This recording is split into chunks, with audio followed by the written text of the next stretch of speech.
Friends, तो आप सभी की भारी डिमांड पर दोस्तों मैं ये वीडियो लेकर आ चुका हूँ जिसका आपको बहुत बेसब्री से इंतजार था सीजी बोर्ड वाले बच्चे लोग के लिए कि भैया हमको पेपर में आंसर कैसे लिखने हैं और पेपर में हमको टाइम मैनेज कैसे करना है। ठीक है, और ये जो है ना स्ट्रेटेजी फ्रेंड्स, मैं आपको बताना चाह रहा हूँ कि ये स्ट्रेटेजी जो है हर बोर्ड्स के लिए अलग अलग होती है। जैसे अगर मैं महाराष्ट्रन बोर्ड का स्टूडेंट हूँ तो मेरे लिए स्ट्रेटेजी अलग हो जाएगी। अगर मैं सीबीएसई एग्जाम दे रहा हूँ तो मेरे लिए स्ट्रेटेजी अलग हो जाएगी, क्योंकि उन सब के ब्लूप्रिंट्स अलग होते हैं, डिफरेंट होते हैं एंड डिफरेंट काइंड्स ऑफ वहाँ पे क्वेश्चंस भी आते हैं। जैसे कि अगर मैं बात करूँ सीबीएसई बोर्ड की, तो सीबीएसई बोर्ड में ज़्यादातर न्यूमेरिकल्स आएंगे किसमें, आपके साइंस के एग्जाम में, और उसके जो एसएसटी के जो आंसर्स होते हैं वो बेसिकली थोड़े ब्रीफ होते हैं। ठीक है, as compare to CG board. तो सीजी बोर्ड के लिए एक अलग होता है, एक स्ट्रेटेजी अलग होती है, और सीबीएसई बोर्ड के लिए एक अलग स्ट्रेटेजी होती है। दोनों में सिमिलैरिटीज बहुत है, लेकिन डिफरेंसेस जो हैं वो मेन फैक्टर होता है आपके नंबर को डिसाइड करने के लिए।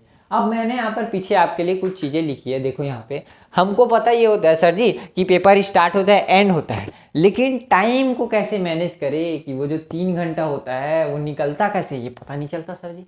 मतलब चालू किया एग्जाम, पेपर खत्म हो गया, हमें तो टाइम ही नहीं मिलता सजाने धजाने का। आप तो बोलते हो कि बिना सजाए कुछ नहीं होगा, बोलते हो कि किसी आंसर को सोचो फिर उसके बाद लिखो, उतने का तो हमारे पास टाइम ही नहीं होता। तो इसको मैनेज कैसे करना है, तो बाबू ये सब चीज़ें होती है ना, माइंड का गेम होता है। क्या होता है, माइंड गेम होती है। देखो सजाने धजाने से होता क्या है, आप खेल रहे हो किसके साथ, टीचर के दिमाग के साथ। मैं एक लाइन बोलने वाला जिसको आप बहुत गौर से सुनना कि what kind of knowledge you have, it doesn't matter if you are not giving a good answer in the paper beside this knowledge। मतलब कि ऐसा नॉलेज किसी काम का नहीं है जिसको आप पेपर में अच्छे से लिख नहीं पा रहे। मतलब कि आप जिस नॉलेज को एग्जीक्यूट नहीं कर पा रहे हैं ना, वो आपको कभी भी एक अच्छा आउटकम नहीं देगा। जैसे आप सभी को पता होगा, जो दारू पीता होगा, जो सिगरेट फूंकता होगा, उन सबको पता है कि ये हानिकारक है। उनके पास नॉलेज है ना, उनको पता है कि ये हानिकारक है, लेकिन फिर भी पी रहे, उनके लिए कोई भी आउटकम नहीं है। मतलब क्या नॉलेज आपके पास है ये मैटर ही नहीं करता, एग्जाम में भी और आपके रियल लाइफ में भी। ये मैटर करता है कि आप यूज किस चीज को कर रहे हो। मतलब मैं आपको यहाँ पर बता दूंगा भाई, यहाँ पे 10-15 चीजें बता दूंगा कि आप यहाँ से ऐसे ऐसे सही आ रहा है, लेकिन जब तक उसे आप खुद से प्रैक्टिस नहीं करेंगे, जब तक उसे आप ढंग से अपने से सोच कर नहीं देखेंगे, खुद पे लेकर नहीं देखेंगे, बोलेंगे पेपर में जाएंगे एकदम पेपर के दिन ही एकदम पूरा सजा धजा के, ऐसा कुछ नहीं होता। कोई रॉकेट साइंस नहीं है भाई इसके पीछे भी। आप जब जितना ज़्यादा प्रैक्टिस करेंगे उतना ज़्यादा आपसे अच्छा आंसर लिखाएगा, और उतने अच्छे से आप सजा पाएंगे और उतने अच्छे से टाइम मैनेज कर पाएंगे। ठीक है, तो ये ऐसा कोई नहीं है कि आप एकदम बुद्धिमान लेकर रहता है एकदम तबाही तरीके से, और फिर वो पूरी चीज़ को याद कर लेता है, उसको अच्छे से सही हार के लिख, ना ना ना, ऐसा कुछ नहीं होता। ये सब बेसिस होता है किस पर, ये होता है किस पर बेसिस होता है, ये आपके प्रैक्टिस पर बेसिस होता है। क्या होता है, प्रैक्टिस पर। ये प्रैक्टिस डिसाइड करता है कि आप जब एग्जाम में जाएंगे ना तो आपके पास कॉन्फिडेंस कितना होगा। जैसे एक बच्चे ने एक चैप्टर को 10 बार रिवीजन किया और आपने उसी चैप्टर को 2 बार रिवीजन किया, यहीं पे कंपैरिजन हो जाता है ना भाई, कि जिसने 2 बार किया है वो पेपर में जाएगा, हो सकता है कि उससे कोई आंसर छूट जाए, लेकिन जो 10 बार किया है, अगर वो जो पढ़ा है उसके अराउंड कोई भी क्वेश्चन आ गया ना, गारंटेड बता रहा हूँ, तो 10 बार किया और कभी छोड़ के नहीं आ सकता, और उसके पास कॉन्फिडेंस भी नेक्स्ट लेवल होता है, क्योंकि उसने प्रैक्टिस हद लेवल की है। तो सर जी आप हमें ये बता दीजिए, अब सबके दिमाग में यही चल रहा होगा, हमें ये बता दीजिए, आप तो इतने टाइम से बकर बकर कर रहे हो, ये ऐसे करो प्रैक्टिस करो, लेकिन करना कौन चीज़ है तो पता नहीं है। तो वही चीज़ मैं आपको अभी बताने वाला हूँ। तो भाई सबसे मेन इंपॉर्टेंट चीज़, ये सब कुछ नहीं होता है, सबसे मेन चीज़ जो होती है वो मैं आपको बताता हूँ। देखो मैं अब सीजी बोर्ड की बात करूंगा, सीजी बोर्ड के पर्सपेक्टिव के लिए। जैसे मैंने शुरुआत में ही बता दिया कि हर बोर्ड की स्ट्रेटेजी अलग अलग होती है। सीजी बोर्ड की स्ट्रेटेजी समझाता हूँ।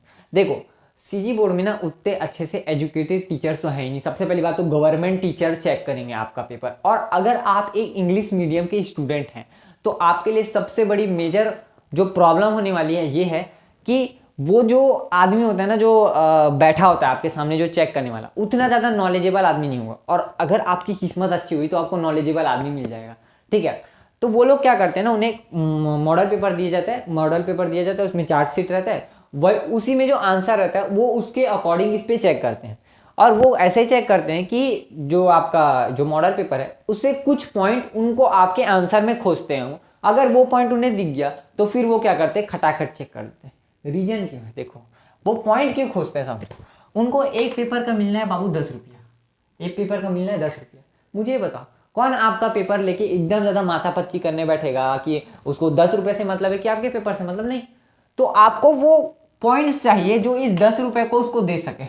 समझ रहे हो ना, मतलब ये 10 रुपये आपको समझ रहे हैं, ये 10 रुपये उसके दिमाग से खेल रहा है बाबू, समझ रहे हो, आपकी जिंदगी से खेल रहा है 10 रुपये।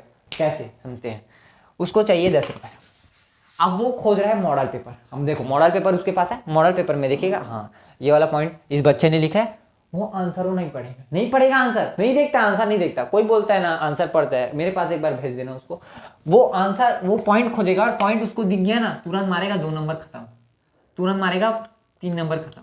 हाँ बस 5-6 नंबर वाले में थोड़ा बहुत तो चेक करते हैं, हाँ इसका लिहाजा कैसे लिखने का, पैराग्राफ चेंज किया कि नहीं, कितने पॉइंट्स लिखा है, ये बेसिस पर है। तो इस तरीके से वो लोग क्या करते हैं, चेक करते हैं। ठीक है, तो मैंने फिर बोल रहा हूँ भाई कि ये सीजी बोर्ड वाले लोग के अलग होता है और हर बोर्ड के लिए अलग होता है। अब बेसिकली जो हमारे एरिया की बात हो रही है, तो मैं छत्तीसगढ़, पूरे छत्तीसगढ़ का पर्सपेक्टिव तो अभी नहीं जानता, लेकिन मुझे इतना पता है कि जो हमारे राजनांदगांव बेल्ट का है, राजनांद हो गया, खैरागढ़ हो गया, जो आपका दुर्ग भिलाई वगैरह हो गया, ये जो पेपर्स होते हैं जो सीजी बोर्ड के होते हैं बेसिकली बस्तर एरिया पे जाते हैं। किधर जाते हैं, बस्तर एरिया पे।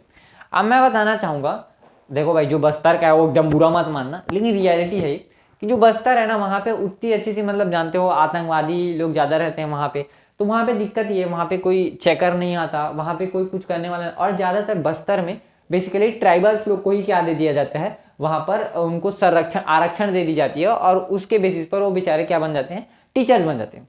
तो उनके पास भी उतना ज़्यादा एकदम ब्रॉड लेवल का नॉलेज नहीं होता, वो सब भी क्या करते हैं, मॉडल पेपर को देख कर ही चेक करते हैं।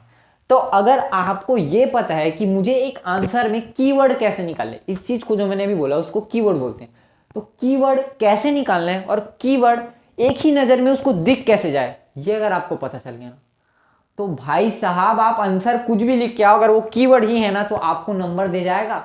मैं जो बोल रहा हूँ उसको समझो, जो कीवर्ड ही है ना, देखो कोई बच्चा है जो एकदम भर भर के लिखा है लेकिन उसने वो कीवर्ड नहीं लिखा, वो चोट्टा देखेगा नहीं, नंबर काट देगा।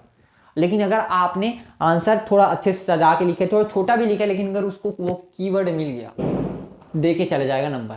समझ रहे हो, तो ये है क्या, माइंड गेम। तो पहला चीज है क्या, कीवर्ड, यूजिंग ऑफ कीवर्ड। तो भाई पहला चीज आप सीजी बोर्ड वाले लोग क्या होता है, यूजिंग ऑफ कीवर्ड्स, कीवर्ड्स। अब बाबू बोलोगे सर जी ये कीवर्ड्स क्या होते हैं, जैसे साइंस में एक टर्म होता है ऑस्मोसिस।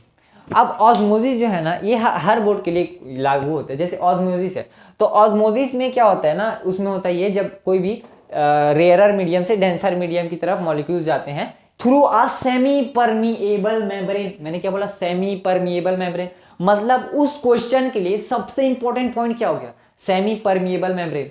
सबको ये पता होता है कि वो क्या बोलते हैं, रेयरर से डेंसर में जाता है, लेकिन जब तक आपने वहां पर सेमी परमिएबल मेम्ब्रेन नहीं लिखा है तो वो गलत हो जाएगा। इट मीन्स वो क्या हो गया, उसका कीवर्ड हो गया। वैसे ही हर एक आंसर के कीवर्ड्स होते हैं जो आप खुद से बना सकते हैं। अब समझते हैं कि हर एक सब्जेक्ट में ये सारे कीवर्ड्स मेजर फैक्टर कैसे बनते हैं। जैसे हम लोग पहले लिटरेचर सब्जेक्ट के बारे में बात करते हैं, तो फर्स्ट हम लोग यूजिंग ऑफ कीवर्ड्स हैं, तो इसके बारे में जरा हम लोग समझते हैं कि इसको यूज कैसे करना है। ठीक है, फर्स्ट चीज क्या है, अगर हम लिटरेचर की बात करें, अगर हम इंग्लिश की बात करें, इंग्लिश, जैसे इंग्लिश में मैं कैसे करता था भाई, मैं भी अपने समय का एक टॉपर रह चुका हूँ, मेरे भी 97% आए थे बोर्ड एग्जामिनेशन में। ठीक है, और मैंने अपने डिस्ट्रिक्ट में भी टॉप किया था। तो मैं कैसे करता था, देखो यूजिंग ऑफ माइंड, माइंड क्या है, देखो इंग्लिश में पता है आपको आंसर जो है वही टीचर्स लिखने को प्रीफर करते हैं क्योंकि उसमें ग्रामेटिकल मिस्टेक्स कम होते हैं, लेकिन उसे आप अपने से भी लिख सकते हो। ये मिथ है भाई कि वहां पे जैसा है वैसा छापना है तबे जाके नंबर मिलते हैं ना, वो सजाने धजाने पर भी करता है। बताऊंगा टेंशन मतलब कैसे सजाना है, लेकिन पहले ये समझो कि मेजर फैक्टर क्या है जो आपके नंबर को अफेक्ट करता है। सजाना तो खैर एक उसका पार्ट है, लेकिन जो मेन चीज होता है ना जो आपके नंबर को इफेक्ट करता है वो ये चीज होते हैं। और जो लोग 11th क्लास में गए होंगे ना, वो 10th में, वो लोग अभी सोचते होंगे हाँ सर जी हमको भी ऐसा पता होता तो हम भी ऐसे करते करके। ठीक है, तो अभी बताते देखो, जैसे इंग्लिश में मेरा एक आंसर आया, मैंने एक काइट वाला चैप्टर था, उस काइट वाले चैप्टर में एक वर्ड आया था ट्रैंकिल। क्या होता है ट्रैंकिल, देखो सारे बच्चे क्या करते हैं उस आंसर में वो लोग क्या लिखेंगे, पीस लिखेंगे। देखो पीस और ट्रैंकिल एक ही चीज होती है, एक ही चीज होती है। उसमें यह था कि काइट जो है वो एक शांत आसमान में उड़ती है, तो पीस का मैंने ट्रैंकिल लिख दिया, मतलब मैंने उस आंसर में क्या लिख के आया था ट्रैंकिल, लेकिन बाकी सब ने क्या लिखा था पीस। ये भी सही है, ये भी सही है, ये भी सही है, लेकिन अट्रैक्टिव क्या लग रहा है, ट्रैंकिल लग रहा है। ट्रैंकिल लग रहा है कि पीस लग रहा है? पीस थोड़ा लगता है, अरे यार थोड़ा सा कैजुअल मैनर में लिख दिया, थोड़ा मतलब हम लोग औपचारिक मामले में लिख दिया भाई, ये तो सबको पता है। लेकिन ट्रैंकिल लिखा बच्चे को, हाँ तेज बच्चा है भाई, टॉपर है, तो टॉपर है, टॉपर समझ रहे हो, उसको कुछ नहीं पता है तुम्हारा आंसर क्या है क्या है, उसको ये दिख गया कि ट्रैंकिल लिखा है भाई, टॉपर है भाई, तभी जाके ट्रैंकिल लिखा है। इसको पता है बाबू कि ट्रैंकिल मतलब पीस होता है, तभी जाके लिखा है, और ये चैप्टर को पढ़ा, ये मार दे खटैक से।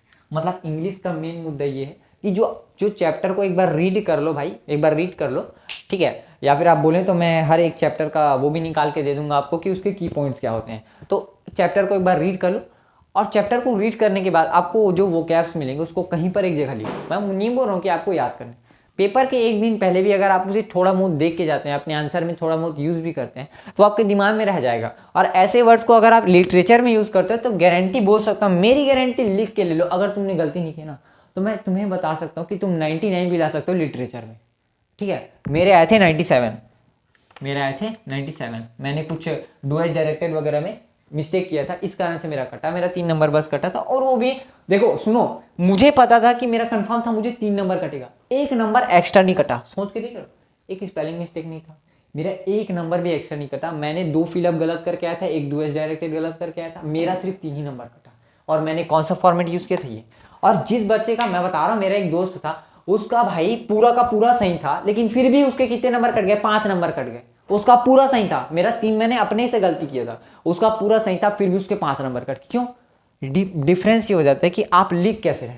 और हाँ, इंग्लिश में एक चीज़ और होती है, मैं इस वीडियो में बेसिकली दोस्तों अभी ये वीडियो पूरी तरीके से मैं डेडिकेट करने वाला हूँ लिटरेचर के लिए। नेक्स्ट वीडियो जो है अगर आप डिमांड करेंगे इसी पार्ट का, तो उसको हम लोग देख लेंगे किस पे, एसएसटी और साइंस और मैथ्स में किस तरीके से लिखना है। फिलहाल अभी हम बात करने वाले हैं संस्कृत, हिंदी और इंग्लिश के बारे में, ठीक है।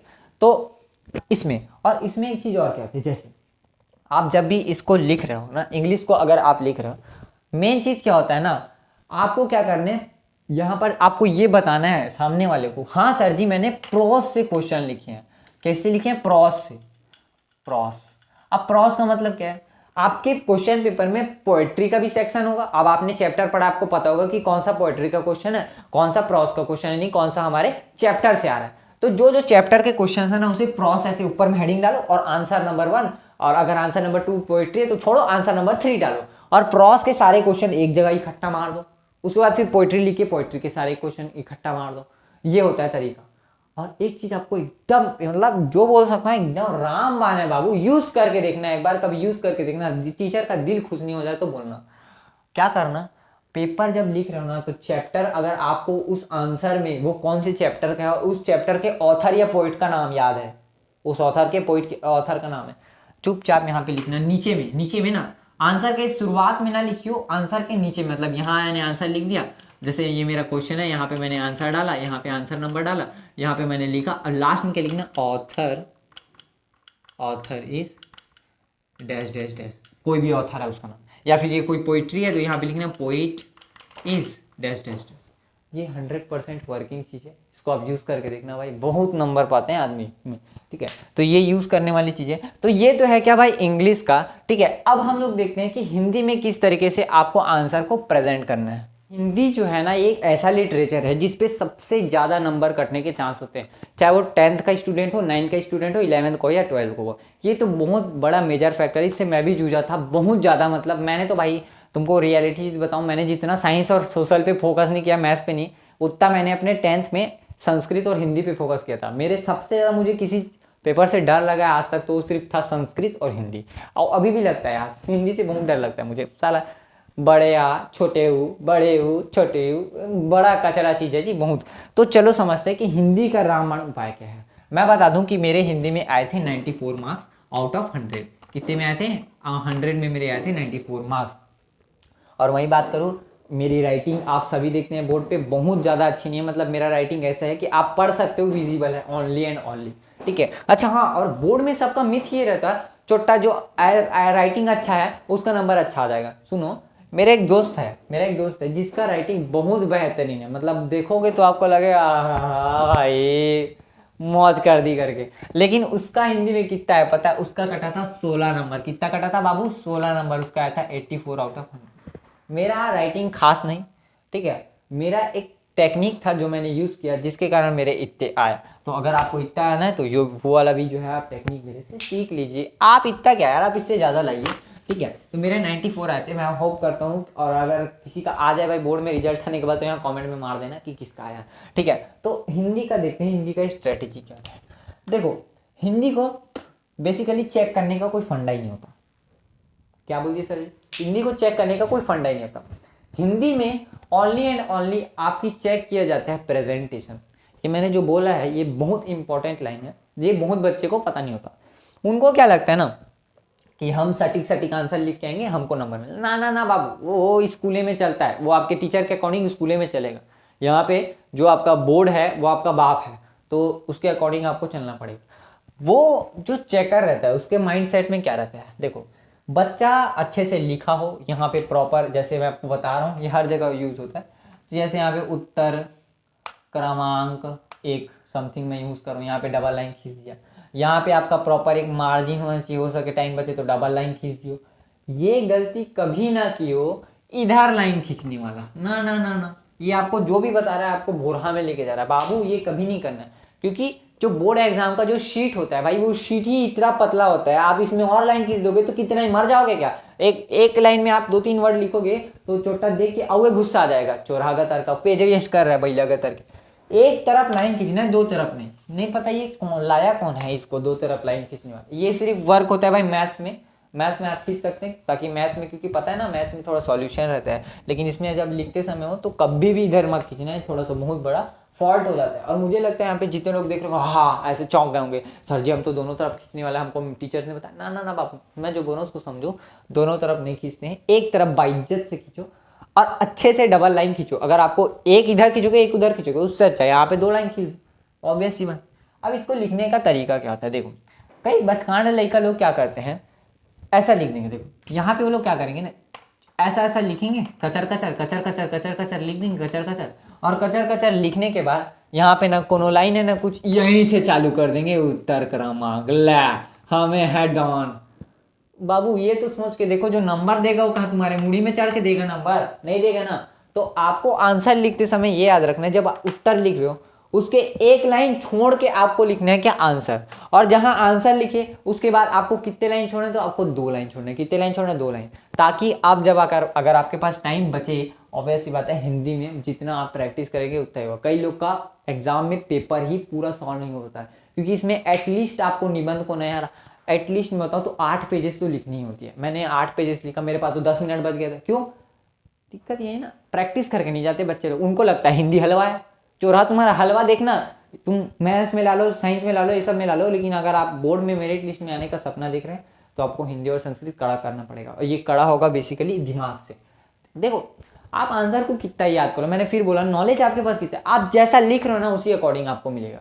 हो सकता है एक बैक बेंचर अच्छा लिख के आ जाए पेपर में, हो सकता है आपसे ज़्यादा नंबर ला ले, यही है। तो आपको समझना होगा ये चीज़ कि जो सामने वाला है उसको ये नहीं पता कि आप टॉपर हैं, आप अच्छे बिहेव करते हैं, ये करते हैं वो करते ना, उसको आपको पेपर से मतलब है। और मैं बोल रहा हूँ ये राइटिंग से कोई मतलब नहीं होता, बस हाँ राइटिंग को इतना रखो कि विजिबल होना चाहिए, रीडेबल होना चाहिए, मतलब उसको पढ़ते समय हिचकिचाहट नहीं, थोड़ा फ्लो में थोड़ा पढ़ा जाए ऐसा करके। तो ये आप लिखेंगे तो इसके बाद आपको 2 लाइन खींचना है, तो यहाँ पे दलिद्रों टाइप नहीं लिखना है, यहाँ पे अच्छे से लाइन गैप छोड़ना है, फिर यहाँ उत्तर चालू करना है, यहाँ से 1 लाइन खींचना है। ये होता है क्या आपका आंसर, यहाँ पे खटाक से देगा ना, पर खटाक से निकल जाएगा। ये होता है क्या उसका स्ट्रेटेजी।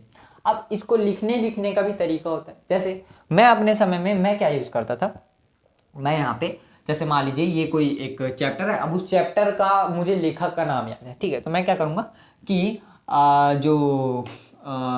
जैसे मान लीजिए ये क्या है, ये बादल को गिरते देखा, तो बादल को गिरते देखा हो गया मान लीजिए, तो मैं क्या बोलूँगा इसको कि प्रस्तुत प्रश्न हमारे पाठ बादल को गिरते देखा से लिखा गया, जिसके कवि जो है वो क्या है, नागार्जुन जी हैं, ऐसा लिखूंगा। उसके बाद जहाँ नागार्जुन खत्म हुआ, देखो जैसे यहाँ पे नागार्जुन खत्म हुआ, मैं यहाँ से स्टार्ट नहीं करता आंसर, यहीं से ऐसे कॉमा डालो, कॉमा मत डालो, यहाँ से डायरेक्ट आप कीजिए क्या कीजिए, आंसर को स्टार्ट कीजिए, यहाँ से ऐसा लिखना है। देखना एक बार लिख के देखना बाबू, ऐसा लगेगा ना आपको हम तो भाई एकदम यार वजीरे आजम है। देखना आपके जो आप ये वीडियो देख रहे हैं ना, गारंटी बोल सकता हूँ जो फॉलो कर रहा है भाई उसका 95% से तो कम आने वाला नहीं है, भले उसके पास नॉलेज रहे या ना रहे। समझ रहे?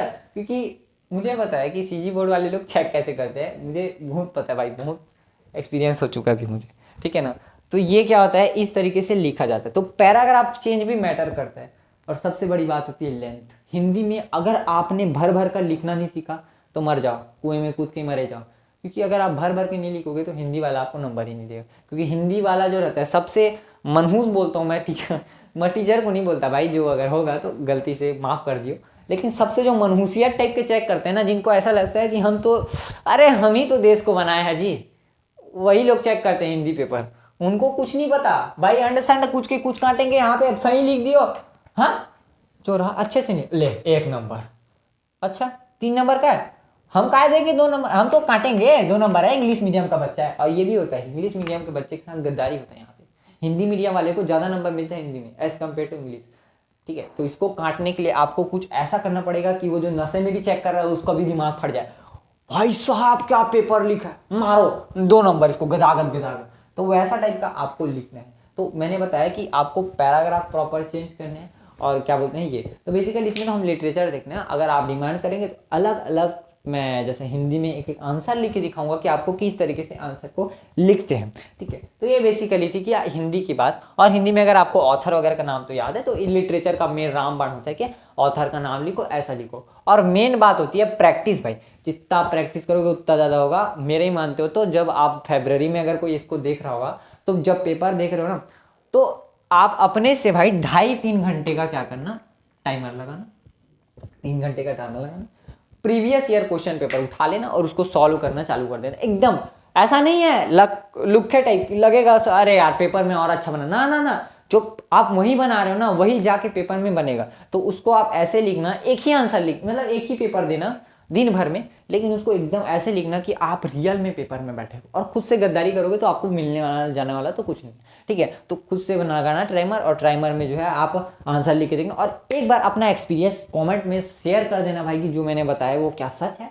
या फिर झूठ बोल रहा हूँ मैं। अब देखते हैं मोस्ट इंपॉर्टेंट सब्जेक्ट, जिसमें आधे लोग तो मर जाते हैं, आधे लोग जिंदा रहते हैं और आधे लोग अधमारा होके जाते हैं क्या पेपर में, वो है क्या आपका चहीता संस्कृत। तो चलो उसको अच्छे से देखते हैं। सबसे खतरनाक और सबसे बेहतरीन जो सब्जेक्ट होता है वो होता है क्या, संस्कृत।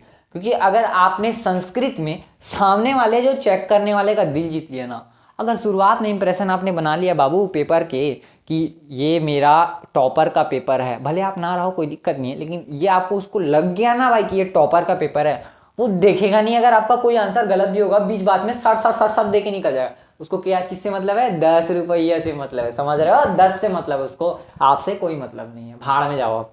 तो संस्कृत में मेरे कितने आए थे भाई, तो मेरे आए थे 96 आउट ऑफ 100। मेरे आउट ऑफ 100 में 96 आए थे, जो मैं मानता हूँ मेरे लिए बहुत थे भाई। मुझे तो लगा था 10 अंक नंबर कट जाएगा संस्कृत में, लेकिन इतने आ गए, बहुत है भगवान की कृपा से और मेरी मेहनत से, ठीक है। तो मैं आपको भी बताता हूँ कि मैंने क्या मेहनत की थी। अब समझते हैं कि संस्कृत में लिखने का तरीका। देखो संस्कृत में होते हैं छोटे छोटे आंसर। मैं बता रहा हूँ आपका पेपर ज़्यादा से ज़्यादा बताऊँ, अगर एकदम कोई एकदम ज़्यादा चेक भी कर रहा है तो उसका आंसर ना 2.5 घंटे में बन जाएगा। लेकिन उस आधा घंटे में क्या होता है कि आधे घंटे में वो जो बच्चे जो नहीं करते हैं ये सब चीज़ें, उनका नंबर कट जाता है और वो जो करते हैं उनका नंबर बच जाता है। तो संस्कृत का मैं अब ये तो नहीं बता सकता कि कैसे कैसे क्या क्या करना है, मैं ये बता रहा हूँ कि आपको लिखना कैसे। ये पूरा वीडियो जो डेडिकेटेड है कि आपको लिखना कैसे है पेपर में, ठीक है। मैं यहाँ पे सजाने धजाने वाली बात तो आपको पता ही है भाई कि एक तरफ ऐसे लाइन खींच दो, ऊपर में बस आंसर लिख रहे हो, तो आंसर को अच्छे से लिखना। और जब लिख रहे हो तो एक लाइन छोड़ना, उसके बाद फिर लास्ट में 2 लाइन छोड़ना और लाइन खींचना। मैं बता रहा हूँ कि टॉपर अपने आंसर को लिखते कैसे हैं। सजाने धजाने वाली बात तो आप देख लीजिएगा, वो तो आपको पता ही होगा यार, बहुत लोग जो देखने आए उसको तो पता ही होगा। तो जो मतलब कि कैसे लिखना कैसे, तो संस्कृत में बेसिकली लिखने का टेक्निक ये होता है। जैसे संस्कृत में होता क्या है ना, एक क्वेश्चन के और सब पार्ट्स होते हैं। क्या होते हैं, सब पार्ट्स। जैसे यहाँ पे कोई एक क्वेश्चन आया, इसी से रिलेटेड यहाँ पे एक रहेगा क्या आपका ये, और एक दूसरा रहेगा और एक तीसरा रहेगा। तो इस टाइप के आपके क्वेश्चंस आते हैं। इनको लिखने का तरीका ये तीनों, आपको ये तीनों अटेंड करने, आप क्या करोगे, सबसे पहले यहाँ पे उत्तर क्रमांक 1 का ये पूरा होना चाहिए ब्लैक में, ये होना चाहिए ब्लैक। फिर ब्लू में आ जाइएगा और फिर ब्लू में लिखिएगा ऐसे, ब्लू में ये लिखिए यहाँ पे ऐसे। अब उसके बाद इसका जो भी आंसर है वो लिखिए, ठीक है। ब्लू में लिखिए ये वाला आंसर, उसके बाद, और ये गलती मत करना कि यहाँ लाइन खींच दे, तो ना, ये नहीं करना है। ये हो गया, एक लाइन छोड़े, फिर उत्तर नंबर दूसरा, यहाँ पे ये आंसर लिखे, फिर उत्तर नंबर तीसरा, यहाँ पे ये वाला आंसर लिखे, उसके बाद ये आंसर खत्म हो गया, यहाँ पे ऊपर में कोई क्वेश्चन हुआ होगा उसका लाइन है, और उसके बाद ये वाला जो है, उसके बाद ये वाला लाइन किसी। समझो कितना सिस्टमेटिक लगेगा मुझे बताओ। उसको ना चेक करने में ज़्यादा से ज़्यादा 5 या ढाई मिनट लगेंगे आपके पेपर को चेक करने में। देखेगा छोटा, वो तो देखे तो खुश हो जाएगा जी, इतना सिस्टमेटिक लिखा, बच्चा बड़ा एकदम यार IAS ऑफिसर बनेगा, ये तो डॉक्टर बनेगा, देश का कल्याण करेगा। मतलब उसको देखे के लग गया तो लड़का टॉपर है ना। तो देख के भी लग जाए ना किसी को तो भाई वो नंबर दहा के दे देता है। तो इसलिए बोल रहा हूँ कि लहलहा के नंबर लेने के लिए आपको ये टेक्निक्स पता होने चाहिए, और ज़्यादातर कोशिश कीजिएगा किसी चीज़ को अट्रैक्टिव बनाने की। जैसे मेरे पास टाइम कम था तो मैंने यहाँ एक लाइन खींच दी, मेरे पास थोड़े और टाइम थे मैंने यहाँ डबल लाइन, मेरे पास थोड़े और टाइम बच गए, मैं क्या कर रहा हूँ यहाँ पर ये बना देता हूँ, स्टार बना देता हूँ। It depends on your time, ठीक है। कि अब ये पेपर में बैठने के बाद ही पता चलता है। हो सकता है कि आपका 2-3 क्वेश्चन ही आपका 1 घंटा ले ले, भाई होता है, बहुत होता है, क्योंकि आपको पूरा क्वेश्चन अटेंड करने आना है बेसिकली। और सबसे पहली बार बेवकूफ़ी वाली काम मत करना कि कोई क्वेश्चन बचा है, मेरे पास तो 5 मिनट है यार, क्वेश्चन को छोड़ना है, हम सजा लेते हैं, थापड़ा में दूंगा ऐसे लोग को। नहीं, पहले पूरा क्वेश्चन अटेंड करना, एक बार चेक करना, उसके बाद फिर क्या करना, सजाना, ठीक है ना। तो उसके बाद आपके पास टाइम बचा तो यहाँ फूल बना दो, ऐसे ऐसे फूल बना दो, और ही ज़्यादा टाइम बच गया तो यहाँ भी बना दो ब्लू कलर से। बशर्ते ये ध्यान में रखना, ये ब्लैक में होना चाहिए, ब्लैक में, और ये होना चाहिए ब्लू में, याद रखिए इसको, ब्लैक में होना चाहिए और ये होना चाहिए ब्लू में। तो इस तरीके से होता है। और आप सबको पता है संस्कृत में बेसिकली वही सारी चीज़ें हैं, स्ट्रेट फॉरवर्ड क्वेश्चन होते हैं, 1-1 नंबर 2-2 नंबर के। तो इस तरीके से आपका ये जो है पूरा लिटरेचर कंप्लीट होता है भाई। तो आप कमेंट में बताइएगा कि ये वीडियो कैसा लगा आपको, और अगर आपको इसी टाइप के और भी वीडियोस चाहिए तो आप ज़रा मुझे कमेंट में बता दीजिएगा कि किस टाइप के चाहिए। और पहले एक बार वोटिंग कर दीजिएगा कि किन किन लोगों को सोशल साइंस एंड क्या बोलते हैं साइंस एंड मैथ्स के लिए भी चाहिए ये वीडियो, ठीक है भाई। तो आशा करता हूँ आपको ये वीडियो अच्छा लगा और आपने यहाँ से बहुत सारी चीज़ें सीखी हो। तो भाई मिलते हैं नेक्स्ट वीडियो में, तब तक के लिए बाय बाय।